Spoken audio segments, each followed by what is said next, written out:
Hello everyone, I am David Deden, Creative Director at Asobo Studio, and I'm super proud and happy to talk about weather today for the new flight simulator. There is 5 important things we want to cover today about this new atmospheric engine in order to unify the rendering of the sky in the simulation. Everything related to the weather special effect, also the new day and night cycle, the volumetric clouds, and the live real-world weather implemented natively in the game. So, to start with the new atmospheric simulation, we had to completely restart from scratch this aspect of the sim, because we really wanted the lighting of the world to be as realistic as possible and to take advantage of new techniques coming from the video game industry to make this as best and as realistic as possible. So, in this case, the new scattering systems allows us to unify all the different sources of light and to render all of them all together. Typically, the sunlight, the moonlight, the starlight, the city lights, all of those things are informed by the air density, by the humidity of the air, even sometimes by the pollution. And all those different layers of atmosphere are taken in account to scatter all the photons coming from those different light sources. So the shadows have also been really improved. Now the mountain casts shadow on the clouds, the clouds cast shadow on the mountains, the clouds cast shadow on themselves, and all of those different layers of clouds cast shadow on the ground, which gives a general feeling of realism which is never seen before. So now, what about the new weather special effect? We've got now a fully volumetric 3D rain natively in the game. We also have a volumetric rainbow scattering. It's really based on what would happen in real life. If you have the right context, the right level of humidity, typically rain, and the right angle, you will see a rainbow where you would see it in real life. At the level where actually, as in real life, most of the time there is an echo to the first rainbow, and you can see it in-game. You can see the echo of the first rainbow propagating in the atmosphere, because it's a scattering calculation, so it works as in real life. So the rain impacts also the cockpit itself. Each water drop on the windshield is informed by the speed of the plane or the thrust of the engine. Depending on this, you will see each drop of water being stretched on the windshield, which is pretty neat. We also have a fully volumetric fog. We also have the icing, depending on the real-life parameters and context. So we will see the ice propagating on the wing, and with all the systems that allows the pilot to de-ice the wing. This clip is cool because it shows what I was talking about. You can see this cloud in the middle of the picture, which is lit directly by the sun, because there is a hole in the cloud ceiling, and the other clouds all around are darker. And it works also for the rain that you can see under the cloud, which is lit directly by the sun too. So we can see the nice movement of the rain. So it's a time lapse, so it has been slightly accelerated in order to demonstrate what I was talking about. Here you can see the rainbow, and if you look at it closely, you can see the echo of this rainbow behind it, again, because it's really based on physical calculation. Here you can see the rain impact the cockpit rendering, and typically the way the water propagates on the windshield itself. And you can see that depending on the speed, the drop of water will be stretched in the direction of the wind, which is pretty neat. So we have also improved the night engine. So now we are talking about a fully yearly based day and night cycle. What it means is that the position of the sun will be really informed by the moment of the year. Summer, the sun will be higher in the atmosphere in the north hemisphere, obviously, and it will be lower during the winter. But it's the same thing for the position of the moon, depending on the moment of the year or the month. Same thing for the stars, which will have their accurate position in the sky. We have also completely revamped the lights on the ground.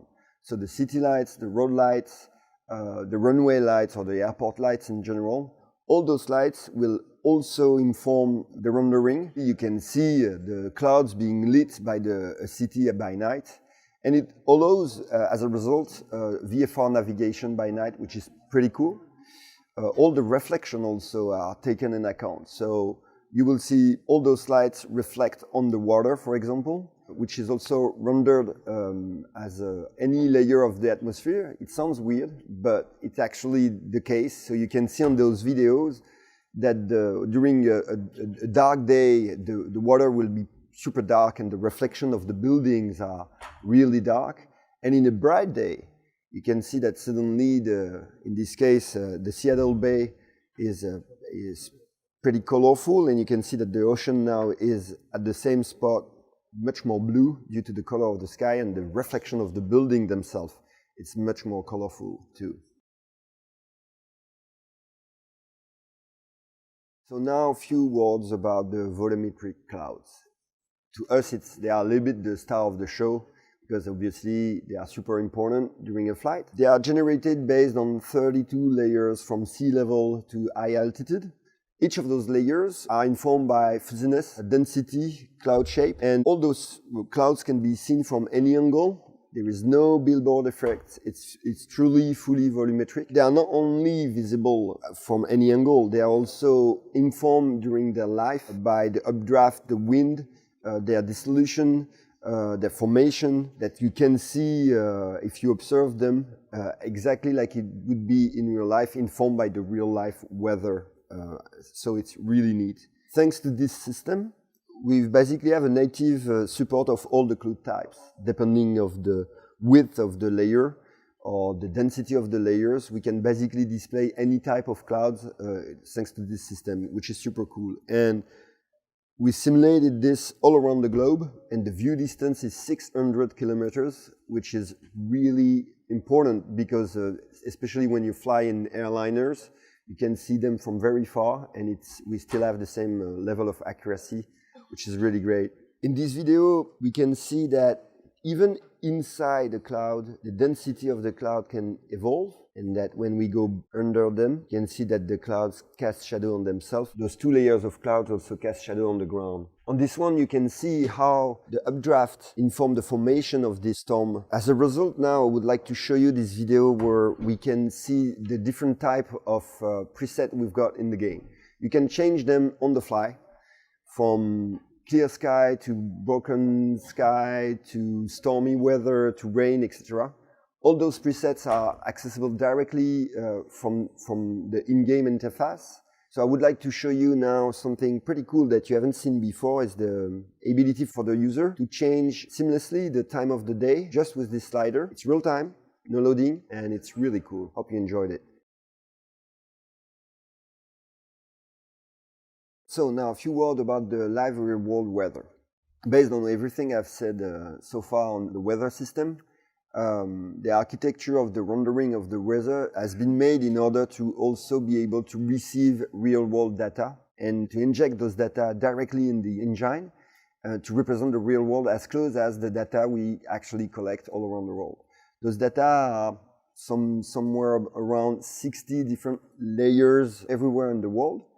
Each of those layers, again, define the level of humidity, density, fuzziness of the different clouds type. We inject that directly in the engine, and it gives us as a result exactly what we would observe in real life. If there is a cold front in real life or hot front in real life, a storm, if it rains somewhere, all of that will be directly injected into the engine and will reflect what happens in real life.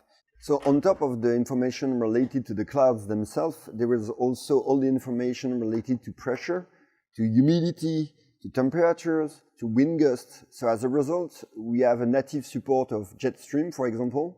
So your navigation will be based on actual weather information that you will have to take in account, which is super important, typically for airliners, where the navigation is really based on the speed of the wind on higher altitude. So on this video, you can see a screenshot of a website with real-life data, how we put this in the menu of the game, and how you can actually see the exact same clouds in-game. So to conclude this video, there is 3 highlights. The fact that we have a full spectrum weather that you can edit on the fly, real-time, seamlessly. That we have a fully volumetric sky, and also that the live real-world weather data can be injected natively in the engine and gives you exactly what you would have in the real world. So I hope you've enjoyed this video. Thank you for watching. See you soon.